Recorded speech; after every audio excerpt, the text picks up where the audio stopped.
hi, didn't see you there. Claire, wake up. What? Oh, hi. I'm Caitlin, and I like to do karate, write, and play the piano. Hi, I'm Claire, and I enjoy swimming and reading books. We're Team Winterpockalypse.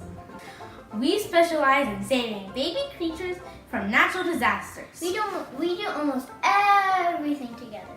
I usually set up tasks before we do the run. And I usually type in the logbook. And we take turns doing the coding. And now we're somewhere out here in the ocean. Well, Claire, we're on another WLRC adventure. Oh, it sounds like so much fun. Look, there's Dash. Come on, Caitlin, we have a mission to complete. Let's go.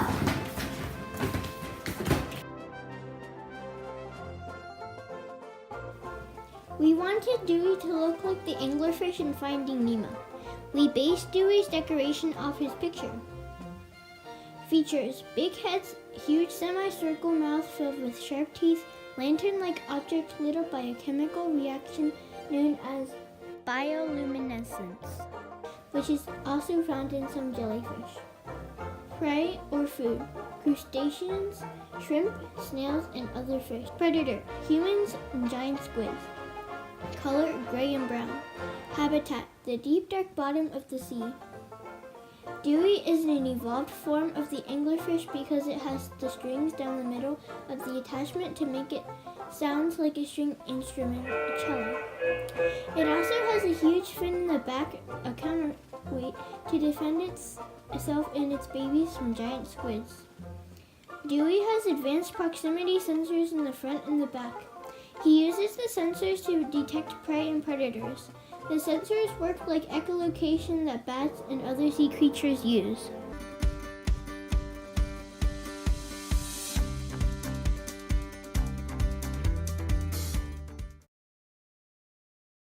Dewey Darn is an anglerfish that was recently released from a research ship with a tracking device. While he was away, he finds that his eggs are being threatened by the polar vortexes and takes the shortest route to come and rescue them. Once he finds them, he carries them away as fast as he can. Along the way, he finds a giant squid that wants to eat the eggs, so Dewey turns around to prevent the eggs from being eaten.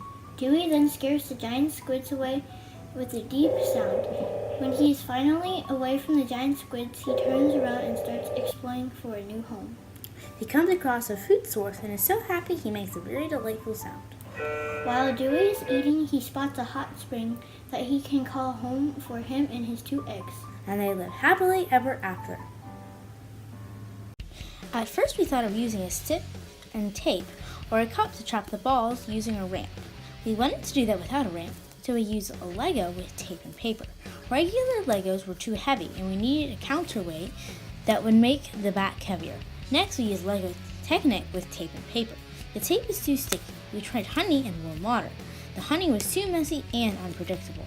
We thought of using a paper roll with honey, but we found we can use a paper roll with a strip cut off that would pick up 2 balls at once. The long attachment gets heavy at the end, so we used a string to hold it up. The ball sometimes fell out of the paper roll, so we taped a little flap made out of paper. Sometimes the ball would come out too fast, so we added a backboard to stop it from going too far. We tried using a long string tied to the front of the attachment to release the ball, but the string pulled the attachment down and would not release the ball. A string tied to the back of Dash's head worked much better. What worked was turning the body slowly, turning the head fast with a sudden stop using a string.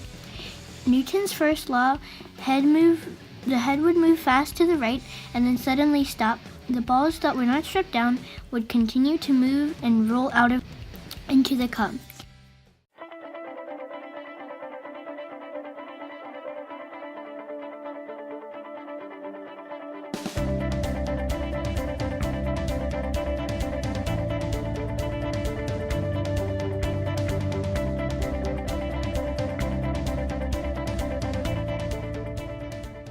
The hardest thing was probably the attachment. Yeah. Because it was just hard to get creative and get something that would actually work. Because we went through so many attachments that didn't work.